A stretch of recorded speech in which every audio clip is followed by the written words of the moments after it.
Thank you, Tariq. Good morning, good afternoon, and good evening everywhere you are. When the nations of the world met to form the United Nations in 1945, one of the first things they discussed was establishing an organization to protect and promote the health of the world's people. They expressed that desire in the constitution of WHO, which says that the enjoyment of the highest attainable standard of health is one of the fundamental rights of every human being without distinction of race, religion, political belief, economic or social condition. That creed remains our vision today. The United States of America has been a long-standing and generous friend to WHO, and we hope it will continue to be so. We regret the decision of the President of the United States to order a hold in funding to the World Health Organization.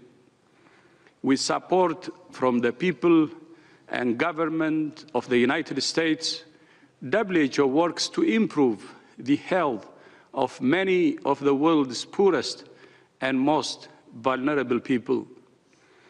WHO is not only fighting COVID-19, we're also working to address polio, measles, malaria, Ebola, HIV, tuberculosis, malnutrition, cancer, diabetes, mental health, and many other diseases and conditions. We also work with countries to strengthen health systems and improve access to life-saving health services. WHO is reviewing the impact of our work of any withdrawal of US funding, and will work with our partners to fill any financial gaps we face and to ensure our work continues uninterrupted.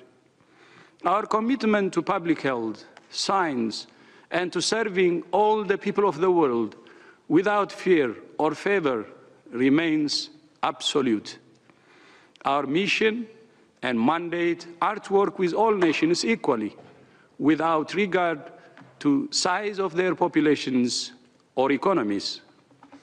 COVID-19 does not discriminate between rich nations and poor, large nations and small.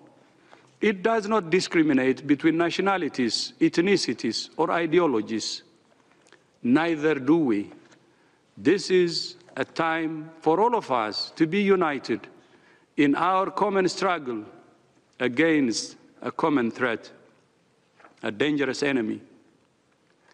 When we're divided, the virus exploits the cracks between us.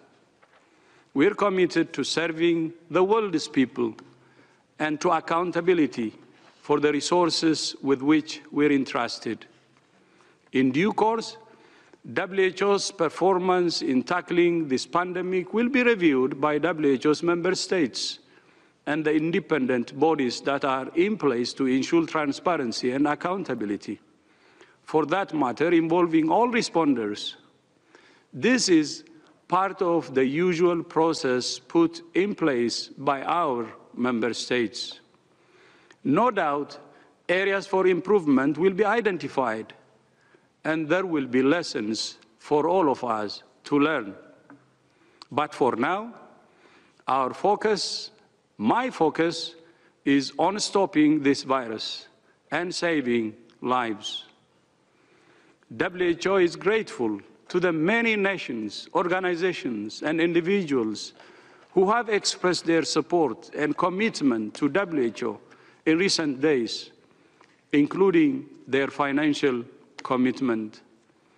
We welcome this demonstration of global solidarity, because solidarity is the rule of the game to defeat COVID-19. WHO is getting on with the job. We're continuing to study this virus every moment of every day. We're learning from many countries about what works, and we're sharing that information with the world. There are more than 1.5 million enrollments in WHO's online courses through openwho.org. And we will continue to expand this platform to train many more millions so we can fight COVID effectively.